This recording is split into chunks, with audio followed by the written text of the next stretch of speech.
Merry Christmas! It's Joel here with Grounded Insider, assisting you to dominate your dance life. I wish everyone is having fun today with friends and family. I was just thinking about the Christmas video I did last year.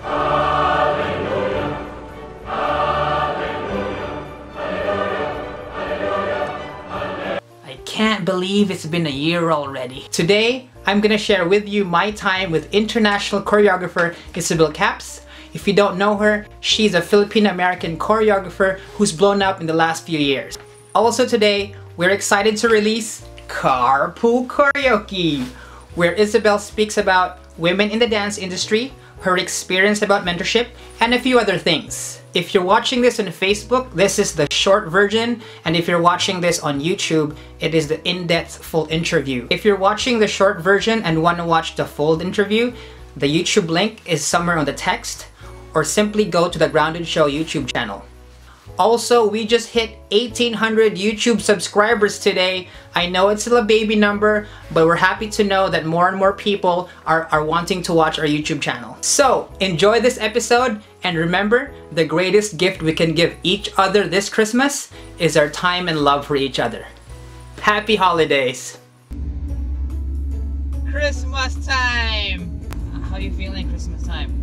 It's been a long year, hey? It has way too long. I mean, I actually had a good year.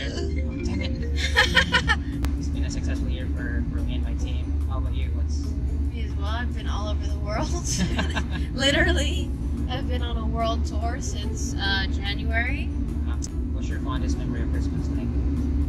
Family. Especially this year because I haven't even been home at all, literally. So it's like I can finally just be home for once. So that'll be fun. I can tell my mom to make me food. I can play with the dogs. I don't have to be an adult. Who's that? So you're half Philippines? Yes, Filipino, Portuguese. And did your mom teach you any Filipino words? Do you understand Filipino? No, I don't understand anything. I wish I could speak another language. I can kind of understand when it comes to like words here and there, because I can just catch on. But if you were to speak to me in full-on Tagalog, I'd be like, what did you just say? No, give me one word that you know. One word that I know, Tito. That means here. Oh, right? Tito. Tito. Yeah. Tito is uncle. Oh, Tito. No, Tito. Tito. Like here. Here, baby, here, right here. So with Grounded, in the Christmas spirit, we have a present for you. A present for me. Yeah. What is it? So the present is underneath your seat. Oh no, I'm scared.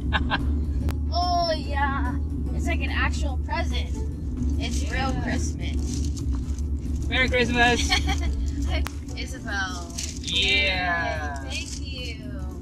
Animal kingdom. Tell us how old you are. 19. 19. But so you're 19. Yes. And then how old were you when you started dancing? I mean, I usually say I was like 8 years old because that's when I started to take it seriously. But I would say like I was probably 6 when I started dancing. So it's been like 13 years. And what style did you start with? Everything. I did like jazz, modern, ballet, contemporary, tap, hip hop. And when did you like focus on? When I was like 8. When I was 9 was when I got signed to Block in 9? Los Angeles. Yeah, I was 9. You got signed when you were 9. Yeah. When other kids are still learning how to walk, right? Yeah. And so, what is the one thing that kind of brought you into more of a spotlight in the online world and the community around the world? Like, was there one video or? I mean, I think it was just me like putting my stuff out there because a lot of people tend to not, especially girls. Like you don't really see girls putting out choreography just because. And I think that kind of made a difference. And I don't know. Instead of like letting the industry dictate what I did or how I felt about dance in general, I kind of just stuck with my original feeling about dance. I loved it so much, so why would I stop because someone told me no? You know what I mean? So you notice that, like, there's more predominance of males having confidence. Oh yeah, definitely. Stuff out there. Yeah, we were talking about that when I was with Mari at Summer Jam, and we were talking about how like it was because it was me, her, Jillian, Galen, Sora was there, right? Mm-hmm. Sora, Heine. Rihanna? Oh yeah, Rie. That's like a lot of girls for a camp because usually there's like 80% males. what, 3 girls and then all guys, or usually you're the only girl and the rest are guys. So it's definitely, there's definitely a dominance of male choreographers. So is there anybody that really inspired you growing up? Tony Czar trained me when I was like 10. Trained me for a really long time. He just kind of took me under his wing. I did privates with him every time I came to LA, like for like years. To the point where my parents made him my godfather. So there's a lot of people who will mentor or try to mentor like everyone, just to say that just because this dancer is good, that they can say, oh, that was my dancer. I trained them to be that good, even if not all of that training was from them. But like with Tony, for me at least, when he came to me, I was trash. Like I was the dancer that I was. I mean, I was definitely young, so I was growing, and I needed to learn a lot more. But he knew how to work with me.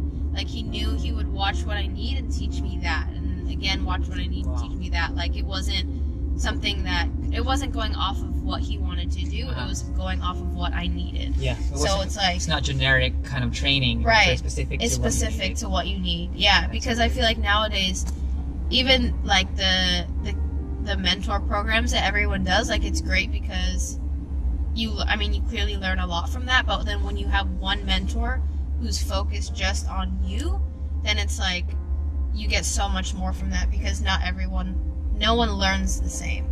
So it's definitely. Right, no one learns the same. So that's why the school system is a bit exactly. So it's like if you really want to learn something and get something out of it for yourself and not just for like the internet, then you need to find that one mentor who's down to work with you, and you have to be down to work with just them too, so they know exactly what you need. That's hard too, huh? Yeah, especially nowadays because everyone's kind of all over the place, choreographer wise, because everyone's traveling first of all. But yeah, so I mean, I want to talk about this mentor thing because even in life itself, just not I think having a mentor when you're young and growing up is so important, but not, I would say 90% or maybe 80% at least of people do not really get that chance to find a good mentor. Yeah, definitely a mentor helps, but you can't pick a mentor off of like popularity. It can't just be because they got like 1 million views on Instagram on one video. You know what I mean? Like you need to know exactly what you want from that person and what you want them to help you with and what you're willing to do and all this stuff. Just sit there and ask yourself, why are you doing this? You know what I mean? Why are you going? Right. What is your purpose? The why.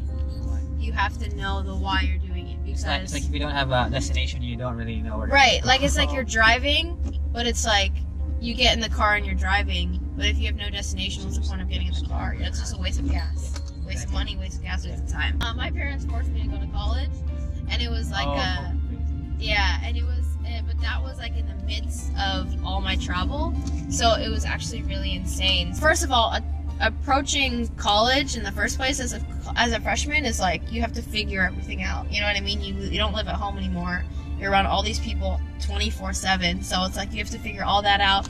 And to add on top, I was traveling to like different countries every weekend. Would have been hard. Yeah, it was. No, I did that though. Like it was ridiculous, and so. But at the time, I had to ask myself, like, do I really want to dance? But then my parents really wanted me to go to school, and they've been supporting me for such a long time, so I was like, I'll just do both. Like the amount of days that I just didn't even sleep, or the amount of days where I would like, right after class, I'd have to drive all the way to LAX or like choreograph pieces at like 3 a.m., do this, do that, study for finals on the plane. You know what I mean? Like that's just how it was. And then finally my parents kind of gave it up to me and were like, okay, you can just do what you need to do. But it was, it's good then. Yeah, you really just have to figure out what you want to do, and you can't let anything get in the way of that. I mean, where do you see yourself in maybe 5 years? I don't even know, because when I think about like me thinking about 5 years ago, I would never think that I would be in Australia at the moment. For dance in general, I want to put dance in like the same place that like music is. You know what I mean? For sure. It's cool that you think like that. You know, you're not just like focused on a certain goal or you're focused on a certain vision. Yeah, a vision rather than like I want to dance for Chris Brown. Yeah. And if that comes in the way, that comes in the way. Right. That's not the vision. Yes. Cool. Let's play. Let's do some dancing.